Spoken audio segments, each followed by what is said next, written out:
Eu sempre fui apertado, nunca, assim, tinha um dinheiro sobrando, sempre apertado. Eu venho de uma família que lutou muito pra gente estudar, mas ao mesmo tempo eles não tinham nenhum tipo de preparação financeira. Eu lembro que a gente só comia pizza ou um McDonald's no dia 1, que era o dia que caiu o salário do meu pai. Então, o grande problema da minha vida financeira começou com a falta de educação, a falta de modelagem positiva. Eu comecei a achar que era normal.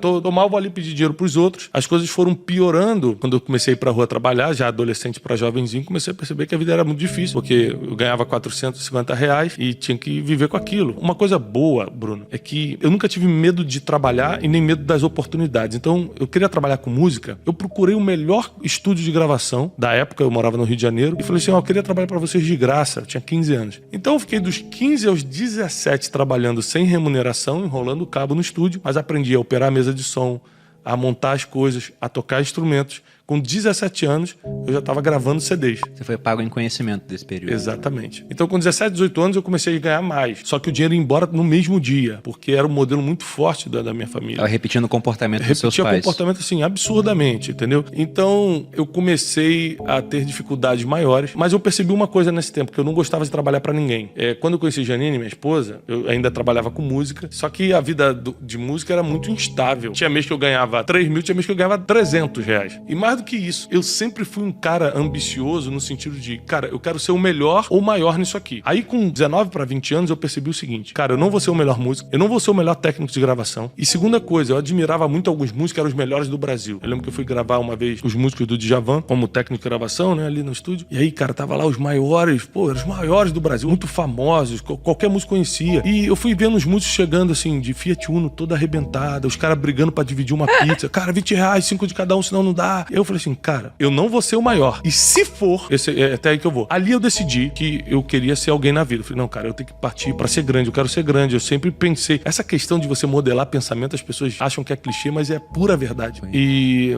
eu fui pra vendas. Meu pai me chamou pra trabalhar com empréstimo, aqueles negócio de empréstimo de banco BMG, não sei o que, pra militares. Eu ficava no centro do Rio de Janeiro distribuindo os panfletinhos e levando pro escritório do meu pai pra ele fechar o contrato. Só que era muito desgastante pra mim. Eu tinha que botar terno e gravata, ficar no calor do Rio de Janeiro. E aí eu falei, pô, isso não é pra mim, eu tenho que achar outra coisa. Aí eu gostava muito de viagem, consegui entrar como vendedor freelance numa agência de viagens e, cara, comecei a arrebentar de vender. E ali eu comecei a me apaixonar por venda, me apaixonar por viagens. E aí, quando eu falei, liguei pra Janine e falei, vamos casar. Tô rico, tava ganhando R$3.000. Tô rico! Aí marcamos o casamento. E aí, o que aconteceu? 10 dias antes, cara, eu recebi uma ligação. Eu fui trabalhar normalmente, não deixaram eu entrar na sala e me mandaram embora com uma mão na frente e outra atrás. E eu casei desempregado. Eu lembro da vergonha de casar desempregado. Eu falei, cara, o que meu sogro vai achar de mim? O que as pessoas vão falar de mim? E naquele dia eu percebi que quando eu sou empregado de alguém, meu destino tá na mão dessa pessoa. Naquele dia eu fiz uma declaração, eu nunca mais vou trabalhar pra ninguém. E realmente, eu casei 15 de junho, em setembro eu comecei a minha agência de turismo. E isso em 2005. Em 2006, a gente penou muito, a agência não estava dando muito certo, mas eu pagava as contas. Em 2007, a empresa começou a crescer. Começou a prosperar.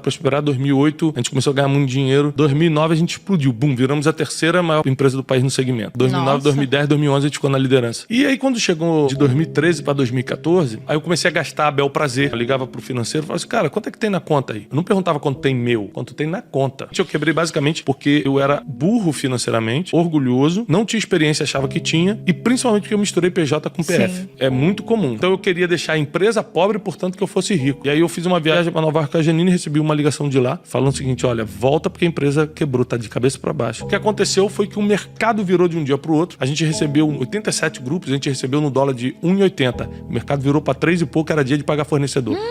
Então, tipo assim, eu tinha 3 milhões de caixa, mas tava devendo 9. Eu quebrei em 2 milhões e meio de dólares. 2 milhões e meio de dólares? 2 milhões e meio de dólares que eu paguei em 9 meses, vou explicar como. Aí o que aconteceu? Na mesma época que o dólar disparou e a gente ficou devendo 3 vezes mais aos fornecedores, Israel entrou em guerra com a Palestina e fechou as fronteiras. O que aconteceu? Os 87 grupos pediram reembolso. Agora não tinha dinheiro pro fornecedor e não tinha dinheiro pra devolver. Eu falei, cara, não tem como sair da situação. Foi de todos os lados. E aí o que aconteceu? Automaticamente todo mundo saiu de perto de mim. Então eu me vim de um dia pro outro quebrado. quebrado. Aí o que eu fiz? Não tinha mentor. Aí o que eu pensei? Vou limpar meu nome. Todo mundo ligando, processo. Tomamos não sei quantos mil processos que eu tinha que ir. Nos processos eu ia tremendo assim, porque emocionalmente você fica destruído. No meio disso, eu fiz uma besteira. Qual foi a besteira que eu fiz? Eu queimei meu patrimônio de uma semana pra outra, vendendo a 50%, 60% do que valia pra pegar o dinheiro rápido. Então eu tinha apartamento na Barra da Tijuca, tinha meus carros, tinha terrenos. Peguei tudo. Em uma semana eu vendi todo o meu patrimônio com o ideal de vou limpar meu nome. Aqui é o fundo do poço. Aqui eu vou começar, aqui eu vou entrar em depressão, aqui eu vou passar por ameaças,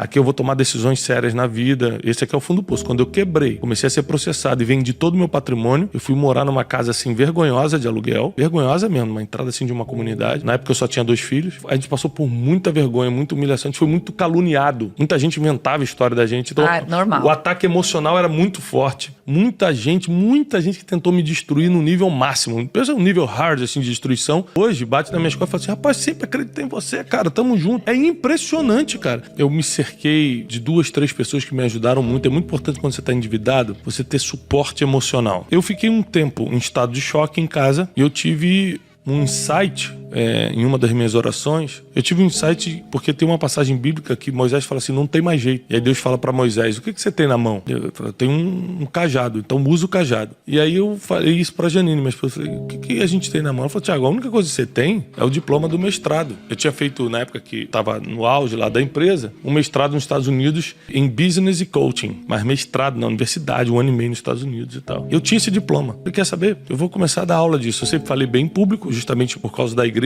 que geralmente você tem muito acesso a falar em público. E aí eu montei um curso totalmente quebrado. Tinha 580 amigos no Facebook. Eu falei: ó, curso com o Thiago Brunet. Eu te ensino o que você tem que fazer para não quebrar na vida. Como suportar emocionalmente as pressões. Tudo que eu estava passando eu botei ali. Só o que eu posso realmente oferecer pro cara. Aí eu botava lá embaixo: mestre em coaching pela Florida University e tal. Nunca tinha praticado isso na vida, mas era o diploma que eu tinha. E aí eu comecei a anunciar no Facebook. 12 ou 13 pessoas acreditaram e foram. Foi um diretor de Petrobras. Eu usei o nome coach na época que estava na novidade. A gente alugou uma salinha para dar esse curso ali no Citar América. E a gente ia dirigindo com o carrinho todo ferrado que a gente tava. A gente já tinha desfeito de todo o patrimônio. Janine armava o café e eu ficava de terno e gravata dentro para passar credibilidade esperando os alunos. Eu nunca tinha dado aula na vida. Eu chegava em casa, estado de choque. Quando acabou o curso, eu falei: Janine, e aí, sobrou algum dinheiro? Ela fez todas as contas. Falou: Thiago, pagamos todo mundo, todos os fornecedores, e sobrou 20 mil reais. Eu falei: 20 mil reais? Eu falei: é muito dinheiro. Descobrimos o nosso negócio. Eu amo fazer isso, eu sei fazer isso e dar dinheiro. Aí nessa época eu procurei o Dr. Augusto Cury, que a gente já tinha te conhecido na época da agência, que eu levei ele para Israel. Falei: doutor, tô pensando em escrever um livro sobre desenvolvimento pessoal. O senhor sabe minha situação, ele sabia que eu tava quebrado. Eu preciso de ajuda, e ele me ajudou. E aí eu escrevi o livro Rumo ao Lugar Desejado. Vendi 52 mil livros do Rumo ao Lugar Desejado a R$40 debaixo do braço. Ia de lugar em lugar, de casa em casa, de igreja em igreja, de empresa em empresa. Eu e Janine, minha esposa, vendendo esse livro. A gente vendeu 52 mil livros. Foi uma revolução financeira pra gente. E contando essa história, que tinha, quebrou. Exatamente. E eu falava: tô saindo disso e você ainda tá me ajudando. Comecei a dar palestras em comunidade carente. Você ainda tinha dívida nessa época? A maior dívida que eu tinha era com uma rede de hotéis em Israel. Era tipo $400 mil. Era a maior dívida que eu tinha. Eu peguei um avião aqui. Primeiro dinheirinho que entrou. Com isso eu comprei uma passageira e fui pra Tel Aviv. Aí sentei com um cara, que hoje é muito meu amigo, mas na época me ameaçou de morte. Ele falava assim: o Mossad vai te acertar de longe, você não vai nem ver. Vai parecer um acidente. Ele me ameaçava assim. Procurei ele e falei o seguinte: cara, olha só. Eu tenho 2 rins, eu só uso um. Você pode continuar me ameaçando. Um vai pro Mossad, o outro vai pro Shin Bet. Nervoso, mas eu não vou ter como te pagar. Não tem como, não existe a possibilidade. E eu vim aqui, eu peguei em Israel, peguei um avião, vim pra Israel, vou embora hoje mesmo pro Brasil, só pra te dizer que eu tenho um compromisso contigo, a minha palavra tá dada. Ele: mas como é que você vai pagar isso? Eu falei: não tem como pagar, não sei como pagar. E aí ele fez uma coisa que virou meu jogo. Ele falou: então você vai assinar uma confissão de dívida, que o acordo era de boca, esse dinheiro eu devia de boca. Eu falei: tá bom. Ele pegou uma confissão de dívida e me fez assinar. Aí quando eu assinei, ele pegou a confissão de dívida e falou assim: cara, você veio aqui só pra isso? Eu falei: cara, só pra isso, eu vou voltar pro Ben Gurion agora, que era o aeroporto. Ele rasgou a confissão de dívida e falou: vamos fazer o seguinte, a dívida tá perdoada, mas se um dia você se levantar, a gente vai fazer negócio junto e você vai me pagar isso. Então só nos últimos 2 anos que eu levei grupos pra lá, eu dei mais de 1 milhão pra ele de lucro, fora os 400 que eu já tinha pago. Eu comecei, porque eu tava dando curso, comecei a ser convidado pra fazer palestras. Aí nas palestras eu vendi os livros. Aí tinha dia que eu voltava pra cá e falei assim: Janine, te levantou tantos mil. Ela falou: então é só escalar agora, é só a gente começar a fazer várias vezes com pessoas diferentes. E o Instituto Destiny, que começou nesse dia, nesse curso, hoje ele é avaliado e foi vendido vendido por 126 milhões de reais, quase 5 anos depois. A gente vendeu uma parte do Instituto só, eu continuo sendo majoritário, mas a gente vendeu uma parte do Instituto. Então, você tem que começar, porque você não sabe da onde vai vir a virada do jogo. E eu sempre fui um cara, procurei todo mundo, muita gente perdoou a dívida, muita gente não perdoou, mas facilitou. Por uns 9 meses, todo o dinheiro que a gente ganhava, eu lembro disso, assim, ó. Eu sempre fui muito bom de ganhar dinheiro. Então eu ia pra rua, aí eu voltava com 50 mil reais naquele mês. Vendi livro, fiz palestra, não sei o quê, a gente pegava 49 mil. Ligava pra credor e falava, ó, tenho 9 mil pra acertar, tenho 5 mil, tenho 40, tenho...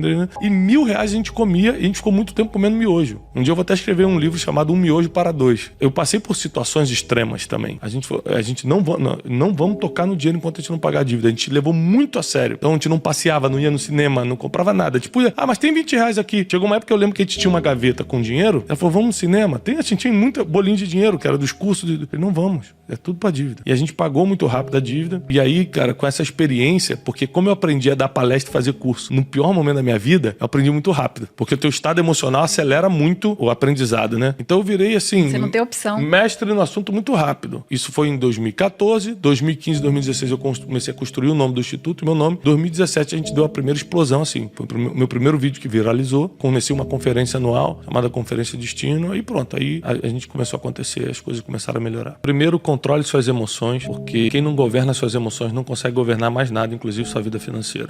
Hoje, a gente tem prosperado de uma forma exponencial e eu tenho as emoções no lugar da mesma forma que se eu não tivesse o dinheiro. Eu não compro nada por empolgação. Isso mudou de lá de trás. Mudou completamente. Eu não compro nada sem pedir conselho, sem calcular, sem saber por que eu tô comprando isso. Eu preciso disso ou eu quero? Porque criança compra o que quer, adulto compra o que precisa, né? Ele consegue ter a maturidade para falar, cara, eu quero, mas não preciso. O maior conselho é governar suas emoções. Segundo, é você começar, quando tá quebrado, a inserir-se em ambientes que vão te ensinar a decolar dali. Eu lembro que aí eu comecei a estudar, nunca tinha estudado sobre empreendedorismo e era empresário, que loucura. Aí eu comecei um monte de palestras de empreendedor, comecei a ler muito livro, eu li muito livro nessa época que eu tava quebrado, porque eu falei, nunca mais vou passar por isso. E por último, tá determinado a nunca mais voltar pra lama. Tá determinado a mudar de vida. Tá determinado a fazer tudo que você tem que fazer, não ter medo de trabalho. É sempre ser cauteloso com as amizades, mas quando perceber que a conexão é certa, investe ali, porque pode abrir uma porta boa pra você de negócios. E acima de tudo, que funcionou pra mim, foi a fé. Eu sempre acreditei que não era o meu fim.